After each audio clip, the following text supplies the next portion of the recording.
নিউজিল্যান্ডের বিপক্ষে প্রথম দুই টি-20 স্কোয়াড দেখে অবাক হয়েছেন অনেকেই। হওয়ারই কথা, দলে যে এসেছে বড় ধরনের রদবদল। টিম ম্যানেজমেন্টের সাহসী সিদ্ধান্তের ফলে স্কোয়াডে এসেছেন আব্দুল গাফফার সাকলাইন ও রিপন মণ্ডল। অনেকের কাছেই অচেনা এই দুই ক্রিকেটার। চলুন দেখে নেওয়া যাক সাকলাইন ও রিপনের পরিচয়, পারফরমেন্স আর কেন তাদের জাতীয় দলে নেওয়া হলো তার কারণটাও।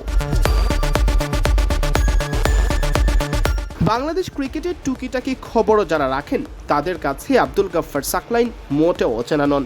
সর্বশেষ বিপিএলে চ্যাম্পিয়ন দল রাজশাহী ওয়ারিয়র্সের হয়ে 9টি ম্যাচ খেলেন তিনি। ঢাকা ক্যাপিটালসের বিপক্ষে মাত্র 24 রান খরচায় শিকার করেন 4 উইকেট। মাঝখানে টেপ টেনিস ক্রিকেট মাতিয়ে তকমা পান টেপ টেনিস স্পেশালিস্টের। তবে ঘরোয়া ক্রিকেটে খেলছেন দীর্ঘদিন ধরেই। বয়সভিত্তিক দলের গণ্ডি না মারা নয়, লাইমলাইটের আলোয় আসতে অনেকটা সময় লেগে গেছে 28 বছর বয়সী এই অলরাউন্ডারের।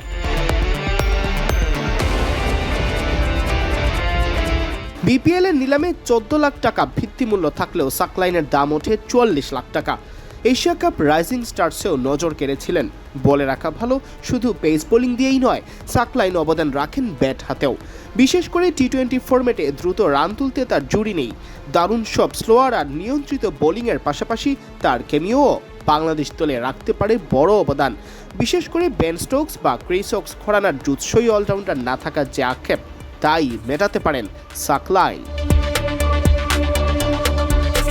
সাকলাইনের সাথে পাল্লা দিয়েই উত্থান ঘটেছে রিপন মণ্ডলের। যুব বিশ্বকাপ খেলা এই 23 বছর বয়সী তরুণ ডানহাতি পেসার সাকলাইনের মতে ক্ষুরধার বোলিং করতে পারদর্শী।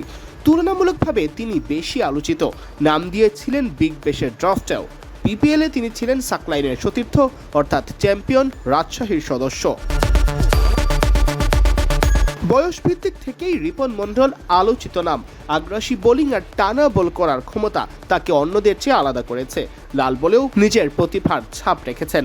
2023 এশিয়ান গেমসে বাংলাদেশের পক্ষে 3টি ম্যাচ খেলা হয়েছে তার। তবে জাতীয় দলের স্কোয়াডে এবারই প্রথম ডাক পেলেন। রিপন ডেথ ওভারে ভীষণ কার্যকরী। এশিয়া কাপ রাইজিং স্টারসে 11 উইকেট নিয়ে হয়েছিলেন টুর্নামেন্টের সর্বোচ্চ উইকেট শিকারী। গত কয়েক মাস ধরেই ঘুরপাক খাচ্ছিল তার নাম।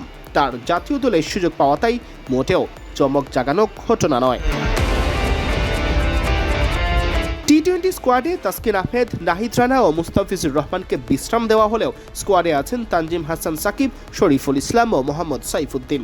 তবে সুযোগ পেলে রিপন ও সাকলাইন নিজেদের উজাড় করে দেবেন এমন প্রত্যাশা করাই যায়। সিয়াম চৌধুরী, বিডি ক্রিক টাইম।